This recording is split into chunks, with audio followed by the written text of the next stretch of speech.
Hey everyone. You know, uh, my alarm went off this morning and I didn't want to get out of bed.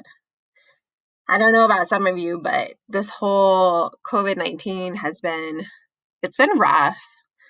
I suffer from a lot of anxiety, and so just all of the news and everything has been making my days like I've been really anxious and stuff. But I know we're getting close to the end of the school year. And I know that what we're doing right now is not super easy. I know a lot of you guys have been really struggling with, getting motivated like I have. So I decided it was probably time for a Zeller story time, not just to motivate all of you guys, but to kind of motivate me as well. So let me tell you about my daughter. You guys know about her. She's an eighth grader like you, right? Full on opinionated. But when she was in first grade, she came home from school, and she was in a mood. She was not wanting to do her homework. She was, basically throwing a tantrum, crying, pounding on the table. In particular, she did not want to do her reading assignment. She she hated reading. She hated it so much that she said she didn't want to go back to school. She said she was never going to be a good reader, and so she just wasn't going to do it. She wasn't going to read. Now, you guys know I used to teach ELA, so hearing your first child say that they are not a reader and they're not going to read is rough. I remember one point she crosses her arms, she looks at me, down her stubborn little not gonna do it face. And I was a bad parent at that moment because I left. And of course, that just got her more angry and more frustrated and more determined. But in all of my years of teaching and being a parent, I've come to find that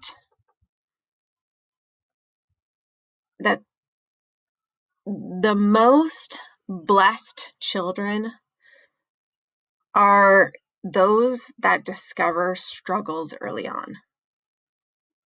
And so that's what I told my daughter. I said, man, KK, you are blessed. God has given you such an amazing gift. And of course, as a first grader, my daughter is totally confused and she kind of stops crying and there's snot kind of down on her face. And she does that, which you should not do during a COVID pandemic, but this was way before that. And she just kind of looked at me like, what are you even talking about? Like maybe mom had grown a second head or something. She just couldn't see how struggling was a gift in any shape or form. So I want you to think about it. God gives us challenges each and every day, right? When we're learning how to walk, we don't just stand up and go, right? We first have to learn how to crawl, and we often struggle with that. And, our steps are all unsure, and we stumble and we fall. Sometimes we even get hurt.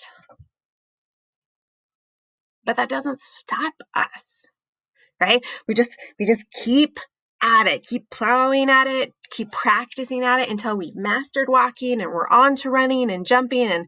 And our parents, trust me, because I am one, we're wishing that they had never taught you how to walk. The same thing comes when we learn how to ride a bike, right? We fall, we're unsure, we struggle, we scrape our knees and our elbows, we shed tears, but that doesn't keep us from not getting back on that bike, right? We just do it. We do it over and over and over until we're a master of riding the bike and doing stupid stuff like riding without hands, which is my boy's favorite thing to do now and gives their mommy small heart attacks. Having to struggle in life is a gift because without struggle, there's no real challenge, right? Nothing that lets us feel this accomplishment and satisfaction for achieving something, for overcoming something, right?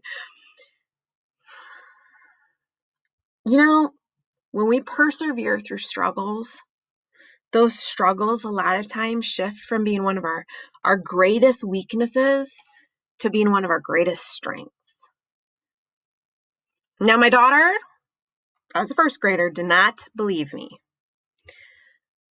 but she was at least willing to humor me, right? And so she did the reading homework, and we kept practicing with her reading. And, irony here, she is now one of the best readers in her school. But if that's not enough to convince you that struggle is a blessing, think about when it comes to writing college applications or scholarships or even the next blockbuster movie, right? What sells is what inspires. And what inspires is those moments in our life where we face a struggle head on, and we never give up, and we never give in, and we just keep fighting through that weakness until it has become a strength. Talking about irony. When I was a kid, and you guys have heard this story, I'm sure, in first grade, I was actually diagnosed with severe dyslexia. The specialist told my parents I was never going to really learn how to read. I would definitely never really learn how to write. And I'd probably be lucky to be bagging groceries as an adult. My parents didn't give up on me, though. And they kept pushing me, and we practiced, and I went to tutors and eye specialists, and I got my master's degree in education, right? My greatest weakness has become a strength. So the next time you're feeling like I'm feeling, and it's just, you don't know if you can handle another day of this shelter in place kind of order, or you're feeling the stress of just the next news report or the next outbreak or what have you, right? Just know that you persevering through this, you getting up, you putting on clothes every day, you doing that homework, you watching the videos, like that is what it inspires us. That's what makes you great. That's what makes you so amazing. It's that you're willing to push through that discomfort. You're willing to keep trying, getting back up on that bike until you've mastered it. So don't give up. And if you just keep it in the back of your mind, if you fight just a little bit longer through that struggle, if you keep pushing at it and poking at it and not letting it win you over, right? That struggle will become your greatest strength. And at the very least, you have an amazing essay for your college applications. All right. Sending out my love, you guys. I miss you tons. I really wish we could finish the year together in person. But stay safe. Stay home, right?